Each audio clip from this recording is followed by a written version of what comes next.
Good morning, good afternoon, good evening. Wherever you are watching from in the world today, welcome to SPE Live. My name is Alexander Bencini. I'm a multimedia producer for the Society of Petroleum Engineers.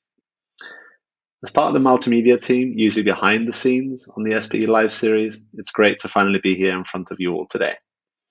For those of you new to the series, do take a moment to check out our on-demand videos via the SPE website, subscribe to our SPE YouTube account, and follow our SPE LinkedIn, Facebook, and Twitter handles.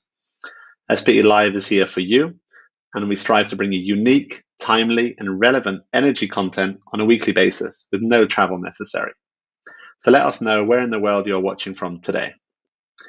On today's SPE Live, we're going to take a deep dive into the U.S. Energy Information Administration's Annual Energy Outlook 2021, released earlier this year on the 3rd of February. The Annual Energy Outlook 2021 presents an assessment of the outlook for energy markets through 2050, with the latest report exploring the long-term impact of COVID-19 on the U.S. energy mix.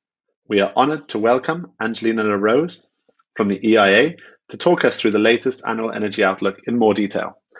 Angelina is the Assistant Administrator for Energy Analysis at the U.S. Energy Information Administration. In her current role, Angelina directs the EIA's energy modeling program, which support EIA's forecasts and projections. Angelina also manages the topical analysis that the EIA produces that span a range of fuels and activities. Angelina has worked in support of the EIA's mission for nearly 20 years. So Angelina, welcome to the program and thanks for joining us. How are you today? Good, Alexander. Thanks for having me. Our pleasure. I'm very excited to be a part of this discussion. Fantastic. So, for our viewers around the globe, let's kick it off at the basic sort of picture of everything. What are the major headlines and main summary takeaways from the Annual Energy Outlook 2021?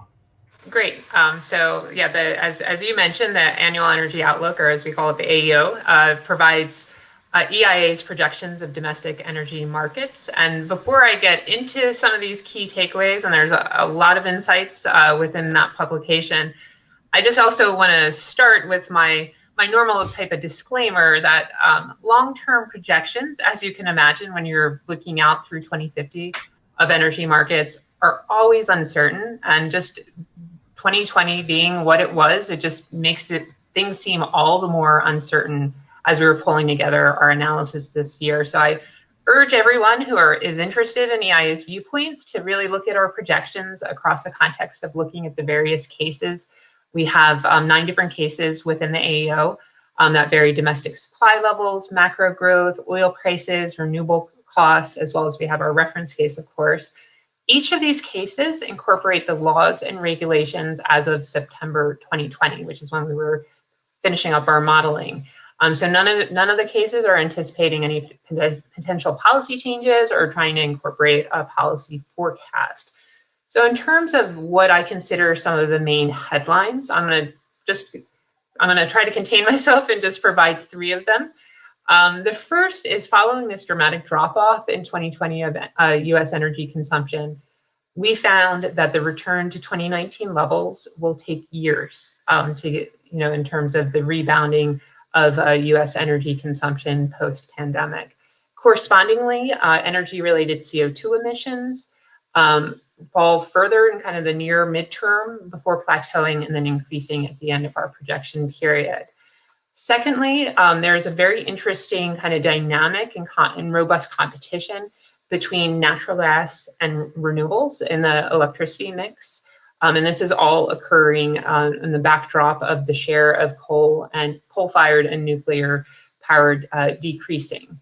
And lastly, EIA's projections continue to show that the U.S. is an important player within the world market. We have continuing high levels of domestic production, which supports natural gas exports, as well as supporting petroleum and liquids exports. Although, interestingly, with the liquids exports, depending on the cases, the results vary. So those are my 3 kind of key takeaways for you, Alexander. No, thank you for that. I think, you hit it on the head, and I think uncertainty is the name of the game. And unfortunately, when we look back at, 2020 and even where we are at the moment, we're still in this sort of midst of uncertainty. I don't want to, I need to jump into that and talk about, the elephant in the room and COVID-19. We're seeing vaccine distribution taking place across the US. I believe the latest stat is somewhere now upwards of 130 million doses being given. And that's positive. But obviously, when you look at the outlook, how have you factored in the effect of COVID-19 into the outlook? And, also, if I just build into that a bit more, I understand projecting energy demand is never an easy task, but have you factored in a return to work scenario for US industry? Sure. So energy consumption did fall faster than GDP in 2020. And as you said, uncertainty is the name of the game. And the return to 2019 levels for both our energy consumption as well as our GDP remain highly uncertain. 2020 downturn was a result of several demand shocks, a series of them, both direct and indirect, as we were trying to contain the COVID-19 pandemic. Just as an example, demand for delivered energy for our four main end-use sectors, residential, commercial, industrial, and transportation, decreased to 90% of their 2019 levels in 2020. And this is a much steeper decline than we've seen in real GDP. And so, as you asked, how are we kind of pulling out of that? And what are we seeing in our projections? So in the reference case, EIA projects that the U.S. energy demand takes until 2029 to return to 2019 levels. One of the things that's important, and I know, we focused a lot on COVID and the return to how the energy markets return to quote normal levels, following the pandemic. But while we're putting together our projections for AAO 2021, we really focus on key factors kind of driving longer term demand for energy. So this is growing economy, population, increasing use of renewables, increasing consumption of natural gas, electricity, as well as the changing technology, behavior, and policies that affect energy efficiency in vehicles and use equipment and lighting. And that really is important when we're considering the return of energy demand within the U.S. So there's a couple things I just wanted to touch on around those points. One, as I mentioned, there's a lot of uncertainty, and to view our projections across different cases. For example, in our high and low macro economic cases that reflect the uncertainty in the future growth of the U.S. economy. They also have the quickest and slowest return to 2019 U.S. consumption levels within our AEO. So in the high macro case, that has higher, as the name suggests, has higher macroeconomic growth. We return to 2019 levels by 2024, but in the low economic growth case, we don't hit 2019 levels until 2050. So in terms of how we're factoring in growth following the pandemic and kind of this return to workplace, there's a couple key points. The first is EIA uses IHS market analysis for our macroeconomic forecast, or the basis of our macroeconomic forecast. IHS updates their analysis throughout the year. AO 2021 was based off of their August update. But things really vary by sector. And thinking of the pandemic and the response to the pandemic and the impact it's had on different sectors in the United States, really the transportation sector was hit the hardest of all end-use sectors. In the reference case, energy consumption in the transportation sector remains lower than its 2019 levels for the entire projection period. But this is where the short-term and then kind of the longer-term type of factors that we look at when we're pulling together AO really play an important part. Because although we have this decrease in demand, in the near term, say, that we saw in 2020 with the lockdown and stay-at-home orders and travel restrictions and everything that came with that, we also have these longer-term assumed improvements in fuel economy that offset as we eventually pull out and demand starts picking up, offset the resumed travel growth. So just for an example, looking at transportation, we have passenger air travel demand. Again, we're looking at the demand for the mode decreased by nearly 2/3 in 2020 compared to 2019, and then returns to 2019 levels by 2025. Bus passenger travel, thinking of mass transportation in terms of return to work, that decreased by that demand for that decreased by more than half in 2020 and returns to 2019 levels by 2031. And light duty vehicle travel returns to 2019 levels by 2024. But what I want to the distinction I want to draw is although the travel demands increase for most modes, they eventually return to 2019 levels, the assumptions of increasing fuel efficiency slow the growth in the actual energy consumption. So for example, energy consumption by light duty and heavy duty vehicles remain lower than 2019 levels for the entire projection period. So there's a lot of things to consider that go beyond the pulling out of the COVID pandemic and all the great news we've been hearing about the vaccines. Yeah, and I think just to take you back to 2019, I think that's where my next question is going to be. Looking at September 2019, the USA became a net petroleum exporter for the first time since 1973. And obviously that made a lot of news, especially over here in the Middle East. Do your models support this growth and continuation? So, as you're saying, through much of our history in the United States, we've imported more petroleum than we've exported. The status changed in 2020 on an annual basis for the first time in a long time. However, largely the declines in domestic crude oil production, corresponding increases in crude oil imports, as well as declining product exports from the United States. The EIA expects the United States to return to being a net petroleum importer on an annual basis in both 2021 and 2022. However, we do see us long-term that the United States continues to be an integral part of the global oil and natural gas market, as well as a significant source of global supply. So in the reference case, the U.S. is both an importer and an exporter of petroleum liquids, importing mostly heavy crude and exporting mostly petroleum products, so like gasoline and diesel. And even though the product exports, as I mentioned, were lower in 2020 relative to previous years, we project relatively high levels of these exports through 2050.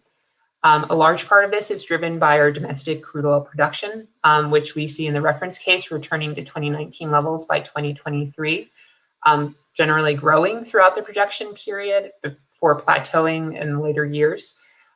We have thinking about it in terms of, the U.S. is U.S. production is very highly price sensitive. We have Brent crude oil prices returning to 2019 levels by 2025 in the reference case. In cases where we have higher prices, like in our high oil price case, we have a return to, a faster return to Brent crude oil prices, as well as you imagine, a faster return to production.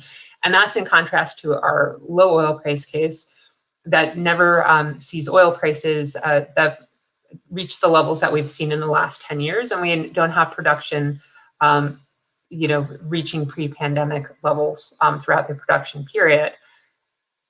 Tight oil continues to drive the growth. And again, tight oil has domestically proven to be very price sensitive. But we're seeing driving this growth in tight oil is production from the Wolfcamp in the Permian Basin, as well as the Bakken play in the Williston Basin. But again, all very uncertain. So I encourage everybody to look at our resource supply cases that vary the available resource for production. Because the side cases also illustrate kind of the variable nature of U.S. petroleum trade. In the high oil and gas supply cases, more resources that translates into more availability result in increased domestic production and net exports. We see something very similar in the high oil price case, higher production and the accompanying levels of high exports. This is in contrast to the two companion cases, the low oil and gas supply cases and the low oil price case, where the U.S. remains a net importer through the rest of the projection period. Very interesting. I think the price sensitivity one is just, where are we going to go? Where's this year? What's it going to look like? I mean, I think OPEC Plus meeting, I think, is taking place. Just happened last Thursday. So I think, you never really know where the price is going to go, but let's wait and see.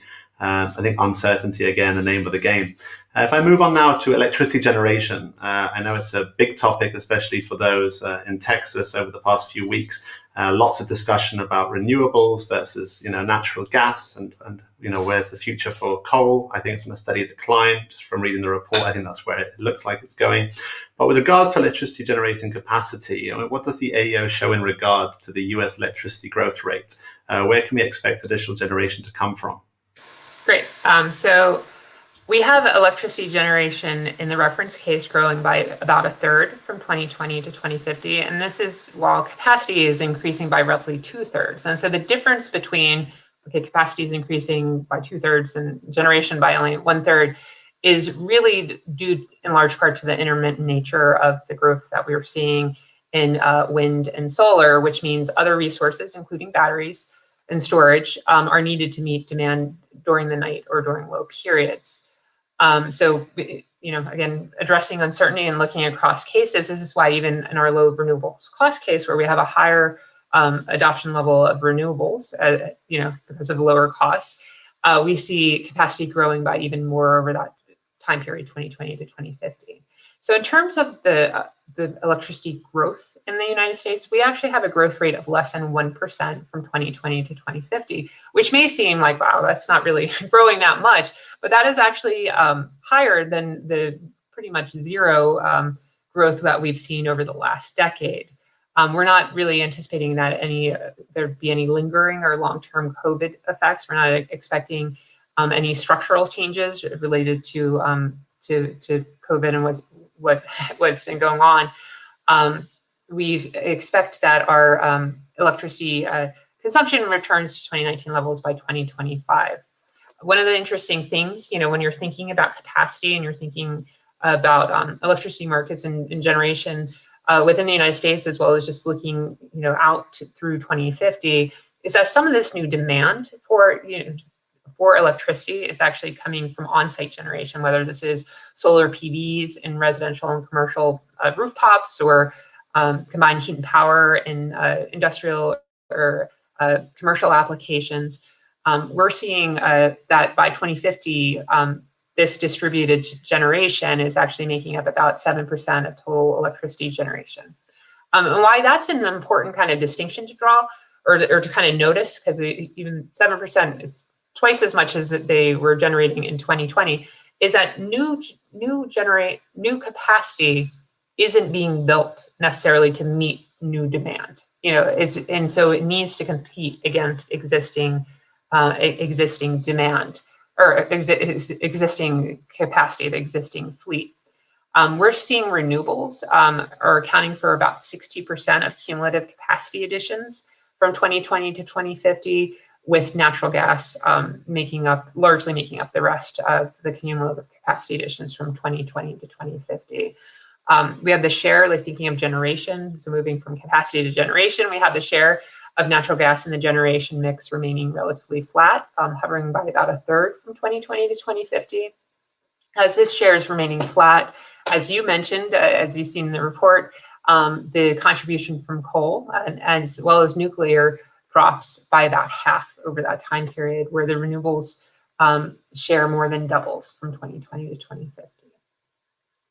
And just to dig deeper on the renewable side of things, what role do you see the falling technology costs playing in this regard with regards to the growth of renewables? Are they aligned? Is it growing together? What role does technology play overall with the implementation or growth of renewables in the energy mix?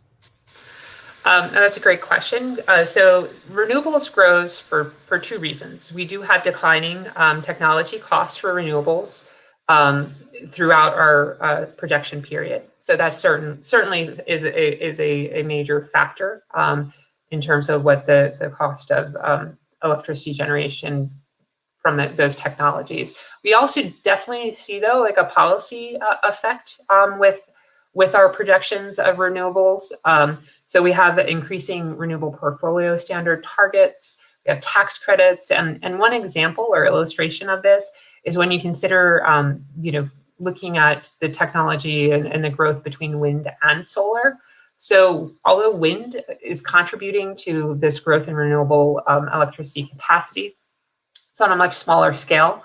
than solar, and this is and solar builds steadily throughout the projection period. Again, both of these technologies have declining costs, but it's really what is driving the difference between what is being built in our projections and within the reference case and what isn't is really policy driven. So for wind, 2/3 of the cumulative capacity additions from 2020 to 2050 actually occur before the end of 2024 for wind. So all our wind capacity is largely being built on the front end of our, or in the not even the front end, the really early years of our projection period.